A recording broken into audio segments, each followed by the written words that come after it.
Mais uma vez, seja muito bem-vindo. Nós estamos ao vivo. Eu sou o Kleber Werneck e a partir de agora você acompanha comigo as notícias do Brasil e do mundo nesta edição da tarde do Redação HIT. Agora são 15 horas e 21 minutos pontualmente pelo horário de Brasília. Vamos então aos destaques do dia. E olha só, a gente já vai começar com um alerta importante. Aliás, uma notícia que chocou o país hoje.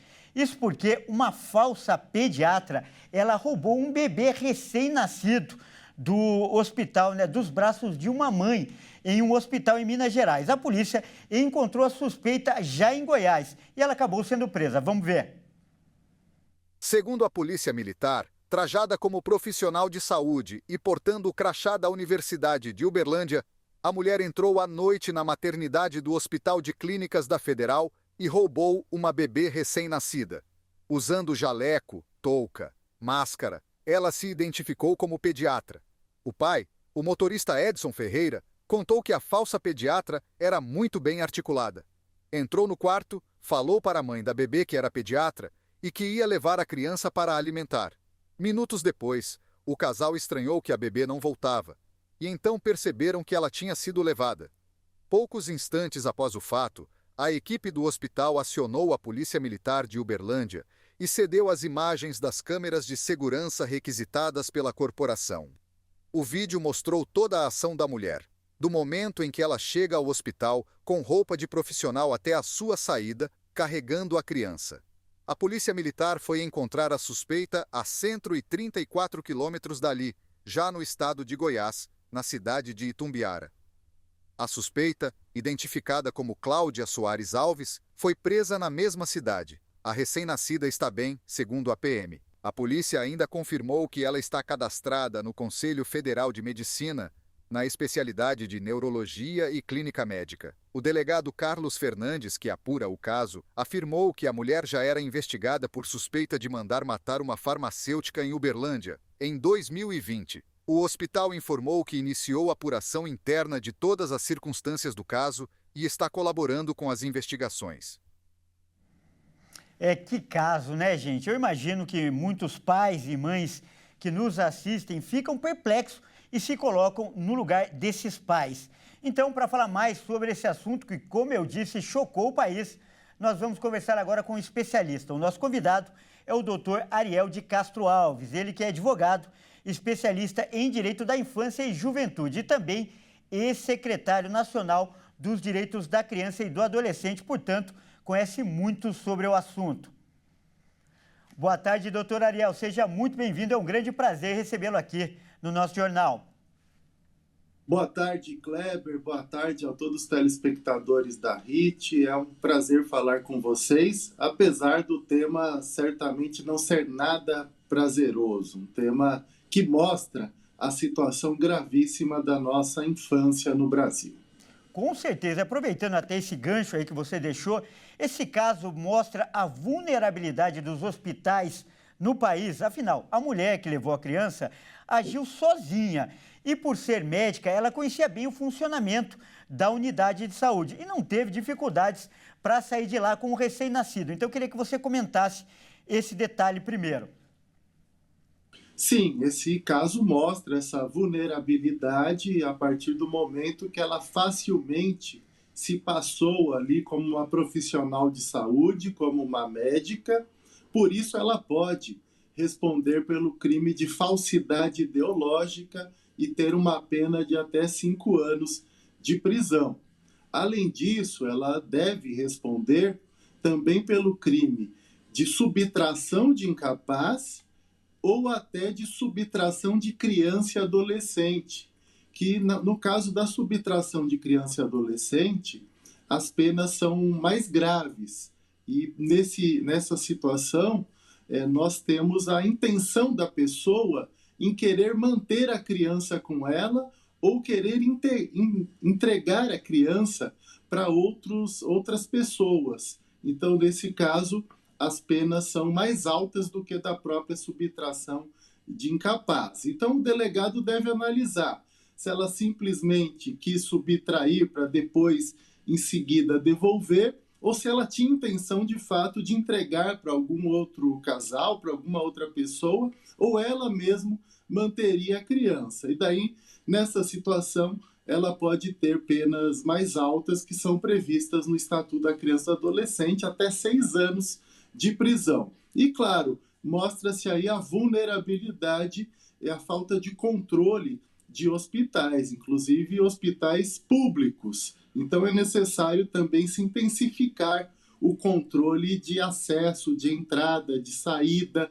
apesar que ela ali até mostrou um crachá que seria da universidade, segundo as informações. Mas, de qualquer forma, é necessário se redobrar a atenção nesses casos. Correto. Você descreveu muito bem aí as penas que ela pode incorrer, né? E eu queria saber também a universidade. A universidade pode responder, já que é um hospital universitário, né, por algum crime ou alguma falha, até por indenização moral, enfim, o que cabe à parte do hospital? Sim, toda instituição que acaba falhando, porque a instituição tem o dever de garantir a segurança das pessoas que estão lá, ainda mais quando se tratam de crianças e adolescentes. Então, as falhas precisam ser apuradas por meio de processos administrativos, de sindicâncias, porque se trata de um órgão público, e quem falhou na vigilância, quem facilitou de alguma forma a entrada dessa falsa médica ou se omitiu, negligenciou, pode ser responsabilizado, até com a demissão, a exoneração da atividade que exerce. E no caso, o hospital também pode ser acionado pelo pai, pela mãe da criança, por conta dele não ter garantido essa segurança. E pode ter que pagar danos morais para esses familiares. A gente imagina que o sofrimento que eles passaram não foi fácil. Bom, e a polícia ainda investiga a motivação desse crime. A gente vai ter que esperar mais um pouco. Mas, por outro lado, os números do Anuário de Segurança Pública mostram que os casos de subtração de crianças, como foi esse, e também de adolescentes, aumentaram 28,4% no ano passado. E, na sua opinião, o que explica esse aumento? Qual é o destino mais comum dessas crianças? Sim, Kleber, é muito preocupante. Nós tivemos aumento de todas as situações de violações aos direitos de crianças e adolescentes no Brasil, dos maus tratos, dos abandonos de incapazes e também das situações de subtração de incapazes, além dos próprios crimes sexuais que se ampliaram de 2022 para 2023. Isso tem relação com a falta de políticas públicas, de programas, de serviços, de proteção efetivamente das crianças e adolescentes, a falta de prioridade dos orçamentos públicos. Nós temos visto em muitos locais o desmonte de programas e serviços que existiam para proteger crianças e adolescentes, principalmente na área social. Nós precisamos de uma maior vontade política e maior prioridade na área da infância e juventude, principalmente por meio de orçamentos públicos. E não é isso que nós temos visto no âmbito nacional, estadual e federal. Então, a falta de prioridade é que leva a uma situação cada vez mais grave da infância e juventude. Além disso, o cenário também de miséria, o cenário de fome, muitas dessas situações, e também o consumo de álcool, de drogas pelos pais e mães, acabam levando a muitos casos de maus tratos, violência, abandono e também as próprias situações de subtração de incapazes. Às vezes a subtração acaba ocorrendo num momento também de descuido dos pais e das mães, em locais públicos, por exemplo, em bares, em regiões que as crianças não deveriam estar nem frequentando, e muitas vezes geram desaparecimentos de crianças e adolescentes. Já tivemos projeções no Brasil de em torno de 30 mil, 40 mil desaparecimentos de crianças e adolescentes por ano. E até hoje, no país, apesar de uma lei de 2009 obrigar a ter, nós não temos, de fato, um cadastro nacional de crianças e adolescentes desaparecidas. E muitas vezes as polícias também não fazem as buscas, as investigações dessas situações. Nesse caso que nós vimos, o final foi feliz, foi rápido, foi de forma eficaz. Mas grande parte dos desaparecimentos, em torno de 85%, 90%, nem sempre acabam, de fato, tendo um resultado efetivo nessas primeiras horas. Muitos desaparecimentos se prolongam, apesar que aqueles casos que nunca são resolvidos, eles acabam ficando em torno de 15%. Mas é necessário que nós tenhamos uma atenção maior aos casos de desaparecimentos no Brasil. Olha, muito importante esse alerta, Ariel. E em relação a esses casos de subtração, geralmente esses criminosos agem sozinhos, como foi o caso aparentemente dessa mulher, ou existe aí uma rede de tráfico de crianças, possivelmente até com conexão internacional?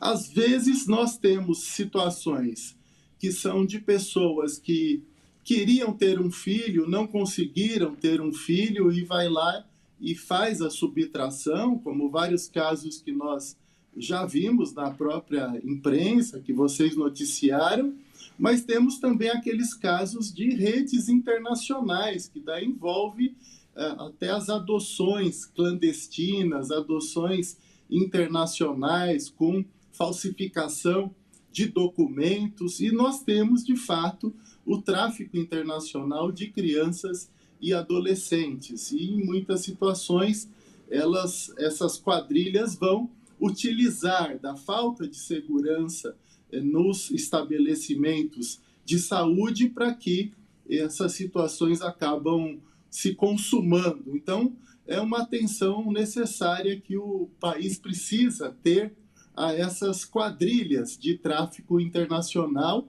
ou mesmo nacional de crianças e adolescentes. E para isso precisamos de um trabalho de inteligência policial. São Paulo, por exemplo, é o estado mais importante, mais rico do país, mas não tem nenhuma delegacia de proteção da criança e do adolescente. Os casos são investigados por delegacias de defesa da mulher, que nem sempre dão conta dos casos de violência, de crimes contra as mulheres e acabam ficando aí com uma grande carga de atividades. E boa parte dos estados brasileiros, quando possuem delegacia especializada da criança e do adolescente, possuem só na capital para atender o estado todo. Então também não dão conta de investigar essas situações. E para que nós possamos combater as quadrilhas do tráfico de crianças e adolescentes, e esse caso pode ser um exemplo disso, mas ainda depende de uma investigação policial, nós precisamos realmente de delegacias especializadas de proteção de crianças e adolescentes. E, doutor Ariel, eu peço agora, por favor, que você acompanhe essa outra reportagem com a gente. Olha só.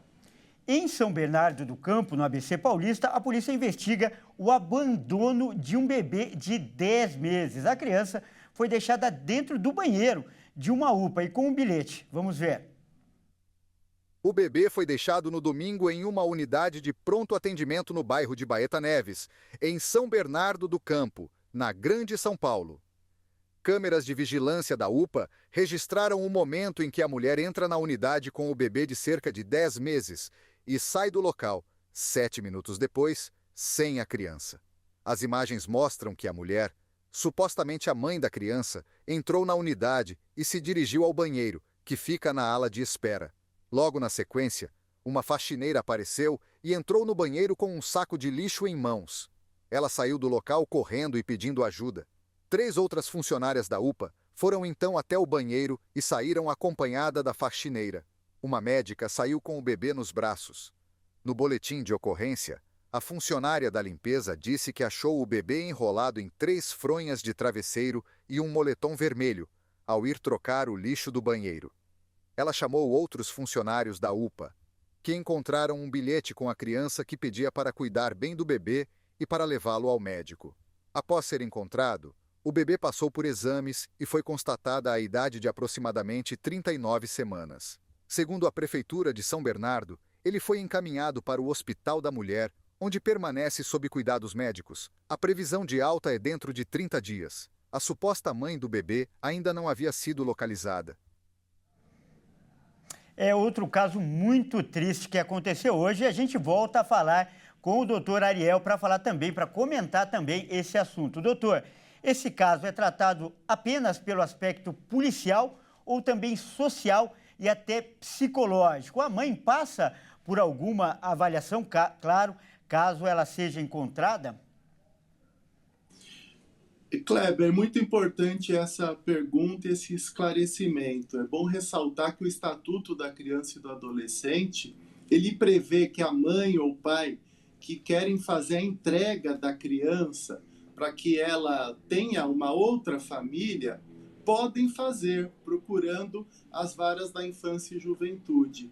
As mães gestantes podem, inclusive, procurar as varas da infância para organizar o ato da entrega da criança até antes do nascimento, para que a entrega já ocorra na própria maternidade. Então, ninguém é obrigado a exercer a paternidade e a maternidade. Até melhor entregar para não gerar situações aí de abandono, de maus tratos, de violência. Então, se evita situações mais graves de violação aos direitos da criança.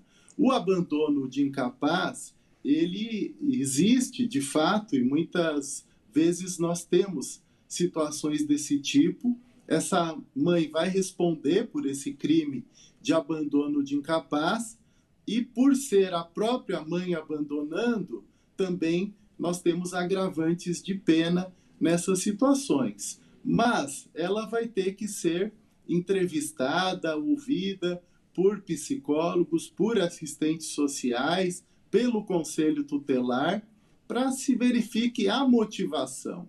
Muitas vezes ela está desesperada porque não conseguiu vaga na creche, porque não conseguiu um atendimento de saúde para a criança, porque foi abandonada pelo pai da criança. Então, alguns motivos podem ter desencadeado essa situação. Por isso, esse trabalho multidisciplinar dos profissionais da área social são fundamentais, serão fundamentais para o esclarecimento dessa situação, para verificar se de fato o caso dela é dela ser punida criminalmente, como pode ser pelo abandono de incapaz, ou se é o caso dela ser apoiada pelos programas sociais de geração de renda, de atendimento às famílias, apoio psicológico e social. Então é necessário tratarmos aí com certa cautela, não podemos simplesmente sair condenando, promovendo um linchamento moral dessa mãe em razão dessa atitude. Ela em nenhum momento abandonou a criança num local ermo, que daí seria grave. Também não abandonou numa caçamba de lixo, como nós já vimos em outras situações, ou jogou num rio. Não, ela levou numa unidade de saúde, ainda deixou um bilhete para que a criança fosse bem cuidada e recebesse atendimento na área de saúde. Então, é importante nós levarmos em conta essa situação. Houve um aumento também das situações de abandonos de crianças e adolescentes considerados abandono de incapazes em mais de 20% no Brasil entre 2022 e 2023, segundo o Anuário da Segurança Pública. E qual que é a pena para esse caso de abandono? Nesse caso aí, você falou que pode ter algum agravante. Você vislumbra, aparentemente, é claro, algum agravante? A pena é de 6 meses até 3 anos de detenção, Kleber. Você que também tem conhecimento jurídico, além de jornalístico. E 1/3 de aumento por ser a própria mãe que abandonou, como teria se fosse o pai, como se fosse uma avó. mas isso tudo vai ser verificado adequadamente pela delegacia de polícia, em conjunto com o Conselho Tutelar e com os programas sociais, até para se saber se ela pode voltar a ter a criança, se ela tem as condições psicológicas, estruturais para voltar a exercer o poder familiar e ficar com a criança. Por enquanto, essa criança deve ir para um abrigo aqui da cidade de São Bernardo ou para uma família acolhedora, uma família que momentaneamente vai acolher a criança até que a Justiça da Infância e Juventude decida se ela pode voltar para essa mãe ou se ela vai ficar com uma avó ou com o pai da criança, porque sempre os familiares, aqueles que já possuem algum vínculo afetivo, principalmente, e também sanguíneo com a criança, eles têm preferência para que evite que ela fique num próprio abrigo. Então, é necessário verificar toda a situação da família, a avó, o pai, se eles têm condições de ficar com ela, para evitar até que ela fique num abrigo ou mesmo fique numa família acolhedora, e depois vai se decidir de fato quem vai ficar permanentemente com ela, com os cuidados com essa criança.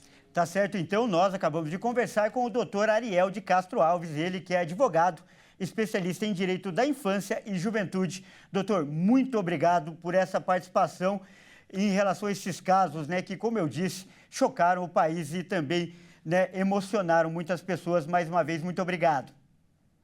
Obrigado a você, Kleber, obrigado a toda a equipe da RIT. É um prazer falar com vocês e poder colaborar aí para que evitemos outros casos tão tristes e graves como esses. Grande abraço. Bye-bye. E olha só, vamos continuar com outra notícia revoltante. Olha só, uma mulher foi presa por vender roupas e também doações que tinham destino para o Rio Grande do Sul, mas ela acabou utilizando todos esses donativos em sua loja. Vamos acompanhar. Uma mulher foi presa por vender roupas que tinham sido doadas pela Receita Federal a um centro de assistência social de Queimados, na Baixada Fluminense. As investigações identificaram que 500 peças da doação foram furtadas e, durante as buscas, os agentes encontraram os produtos do crime expostos à venda. Em depoimento, a dona da loja informou que comprou as peças por R$10 de uma outra pessoa não identificada que ofereceu os produtos na porta do seu estabelecimento. Volto com você aí do estúdio. E olha só, a gente vai agora mudar de assunto, né? E vai falar agora, nós vamos conversar sobre outro assunto, como eu disse, com um especialista, né? Nosso convidado para falar agora sobre ação educativa. Nós vamos falar de trânsito agora. A gente vai falar sobre motoristas que têm medo de dirigir e Brasília começou uma iniciativa nova, capacitando esses motoristas para dirigir. E olha só, para falar mais sobre esse assunto, nós vamos conversar agora, como eu disse, com um especialista. Vamos a pedir aqui, por favor, agora, aparecer o nome do especialista para mim, por favor. É um representante do Detran de Brasília. Está aí, então, o Brandão, né? Aliás, a Magda de Melo Brandão, que é especialista. Por favor, Magda, seja muito bem-vinda ao nosso jornal. Eu que agradeço a participação. É um prazer estar aqui falando um pouquinho, né, sobre essa iniciativa, sobre esse curso que ele é extremamente procurado mesmo aqui no Distrito Federal. Muito legal isso. Que é a iniciação, a superação do medo de dirigir. E ele é aberto, ele é direcionado a toda a população, tanto homens quanto mulheres, muito embora quem mais procure sejam as mulheres, mas ele é aberto aos homens também. E é para quem sofreu algum trauma no trânsito, passou por alguma experiência não agradável, por algum motivo. Ele é aberto a todos e nós já estamos na 6ª turma. Este ano nós realizamos 6 turmas deste curso. Estão previstas mais 2 para ainda este ano e todas com grande sucesso. Nós temos uma equipe de profissionais e conseguem fazer com que essas pessoas voltem a dirigir. E não é nenhuma terapia, não é nada disso. São aulas que a gente ministra sobre cidadania no trânsito, mobilidade segura e Tá certo. legislação de trânsito, também acompanhado por uma psicóloga, e, ao final, as alunas e alunos voltam a dirigir. Tá certo. E tem um perfil, você já falou bastante aí desse problema, né? Tem um perfil de pessoas que mais têm dificuldade, que mais procura, ou é um problema generalizado? Não, geralmente são pessoas que sofreram visualizaram ou participaram de algum acidente sinistro de trânsito, algumas pessoas que tiveram algum trauma na época de tirar a carteira. Não existe algo muito específico, não. Geralmente, o medo de dirigir, ele vem por uma série de coisas, né? Por um trânsito muito congestionado, e aí nos procuram. Então, não tem um perfil específico, não. Quando a gente divulga o curso aqui em Brasília, aqui no DF, ele é muito procurado por pessoas, né, de diversas idades, também não tem uma idade específica, então são diversas idades, ou às vezes também as pessoas estão sem carro há muito tempo, e aí querem voltar, mas tem uma insegurança, porque já se envolveu em sinistro com a família. É esse perfil, mais ou menos. Então, assim, não tem, é bem genérico mesmo. Legal. Como é um problema que afeta muita gente, como você falou, nós preparamos aí uma reportagem para falar mais sobre esse problema. Vou pedir para você acompanhar comigo, por favor.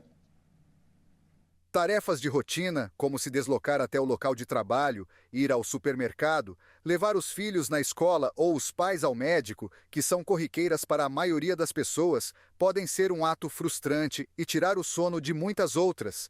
E isso tem nome, é a amaxofobia, mais conhecida como medo de dirigir.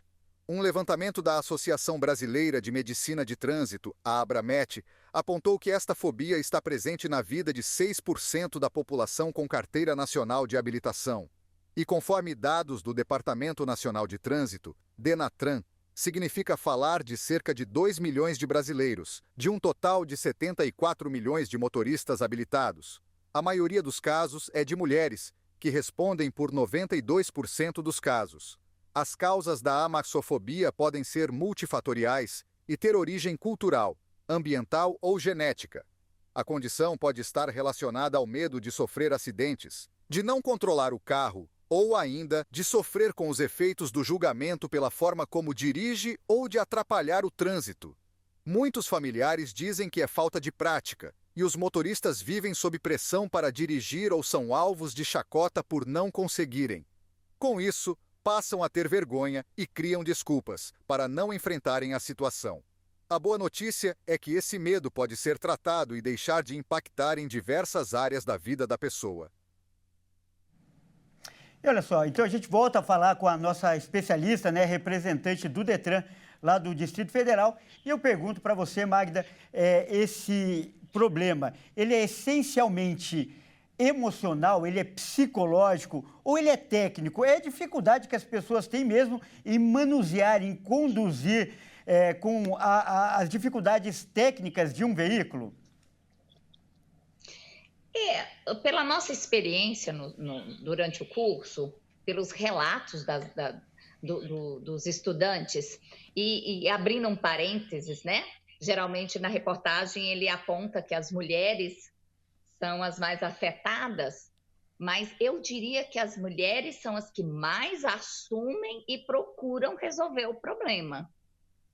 Nós já tivemos aqui alguns casos de ter alunos, né, ter homens na turma, mas que no segundo dia já não deu sequência no curso. Porque eu acho que você primeiro tem que admitir que existe o problema, né? Primeiro eu admito que eu tenho medo de dirigir. Depois eu resolvo o problema.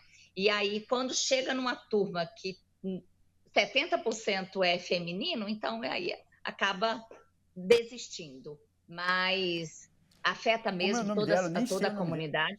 E eu acredito que venha de uma associação desses itens que você falou, da capacidade técnica que se transforma num problema emocional, num problema psicológico, nessa fobia, que foi muito bem relatada na reportagem. E que a fobia, ela precisa ser resolvida, porque o que a gente trata com os alunos? Geralmente todos são habilitados, até para fazer o curso é preciso que seja habilitada, que esteja dentro da validade, que a carteira não esteja suspensa. E na maioria das vezes, a pessoa tem o carro em casa. E qual é o maior problema? É porque, às vezes, surge um imprevisto, uma emergência, e essa pessoa precisa pegar aquele carro para sair. E o que nós falamos para elas? Que dirigir com medo, com essa fobia, é tão perigoso quanto dirigir alcoolizado. Então, é perigoso mesmo, por isso tem que ser tratado. É uma doença e precisa ser tratada. É um trauma decorrente de traumas, então precisa ser tratado mesmo.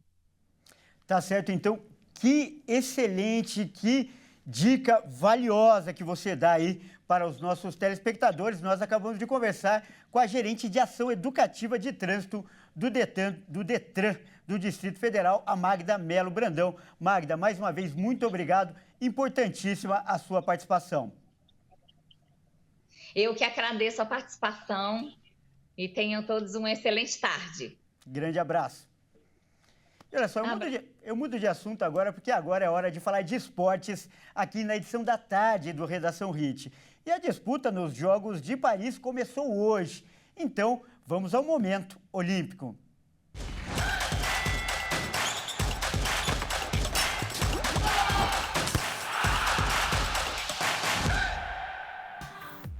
E quem traz as informações, como sempre, está aqui ao meu lado, o Fernando Jesus, que vai falar para a gente sobre esse início, né, Fernando? As primeiras disputas já começaram nos Jogos de Paris. Conta para a gente o que teve hoje, por favor. Seja bem-vindo.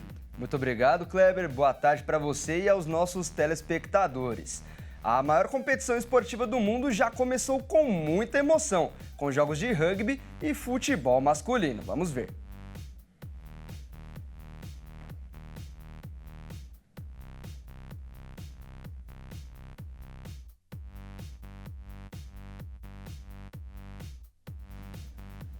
Tivemos um pequeno probleminha aí com essa reportagem, Fernando, mas vamos contar desse primeiro dia. Parece que o grande destaque, mesmo a grande polêmica, foi o jogo da Argentina. Teve gol anulado. Como é? Conta pra gente, Fernando. Exatamente. A maior polêmica foi a partida entre Argentina e Marrocos. A seleção marroquina não deu um trabalho muito fácil para a Argentina e abriu o placar por 2-0. E a Argentina acabou descontando com o gol de Giuliano Simeone. E a grande reviravolta da partida foi que o juiz deu incríveis 15 minutos de acréscimo. E mesmo assim, o árbitro deixou passar mais um minuto. E o revoltante foi que no momento em que os acréscimos foram dados, a seleção da Argentina empatou a partida, que estava 2-1 para a seleção de Marrocos. E a partida não foi interrompida e os torcedores jogaram bombas no campo em direção dos jogadores argentinos. Depois de toda essa confusão, a equipe de arbitragem teve uma longa conversa com as duas delegações e, a princípio, todos imaginavam que o jogo havia sido encerrado após o lance. A torcida foi deixando os estádios aos poucos. E por cerca de uma hora, a imprensa mundial e até mesmo o site da FIFA trataram a partida como concluída com um empate em 2-2. E depois da longa conversa entre a arbitragem e as duas delegações, ficou resolvido que a partida seria retomada para mais 3 minutos disputados. A principal razão foi a conclusão de uma revisão do VAR no lance do jogo do gol de empate. E depois de 2 horas, Kleber, foi informado que o gol de empate argentino havia sido anulado por impedimento e a partida terminou 2-1 para Marrocos. Que coisa, hein, Fernando? Você que nos assiste aí, todo mundo achou que o jogo tinha acabado, mas não acabou. mais um episódio que entra para a história das Olimpíadas e, é claro, não é um episódio muito bom. Agora, por falar em Olimpíadas e o Brasil, todo mundo quer saber aí quando o Brasil começa a disputa efetivamente nos Jogos Olímpicos de Paris? É isso aí, todo mundo quer saber quando a nossa seleção brasileira vai estrear. E olha só, começa amanhã e bem cedo. O Brasil estreia nas Olimpíadas com uma modalidade que não é muito praticada por nós brasileiros. É o tiro com arco. Às 4h30 da manhã, a Ana Luísa Caetano será a primeira brasileira a competir nos Jogos de Paris. Na mesma modalidade, só que no masculino, o atleta Marcos Vinícius da Almeida também faz sua estreia às 9h30 da manhã. Meia hora antes, às 9 horas, acontece a estreia da primeira modalidade coletiva do Brasil. A seleção feminina de handebol começa sua jornada contra a equipe espanhola pela primeira fase. E para encerrar, às 14 horas, será a vez do futebol feminino. Marta e companhia jogam contra a Nigéria pela primeira fase das Olimpíadas, Kleber. Tá certo, Fernando, e a nossa torcida para que o Brasil comece bem e, é claro, conquiste o maior número de medalhas possível, né, Fernando? Com certeza estamos na torcida para o time Brasil conquistar todas as medalhas possíveis. Tá certo, muito obrigado pela sua participação e amanhã o Fernando volta com as notícias do Brasil nas Olimpíadas de Paris. Bom, é isso aí, essa edição fica por aqui, eu agradeço demais aí pela sua companhia e você que não é de São Paulo, fique agora com a sua programação local. Ótima tarde e até amanhã.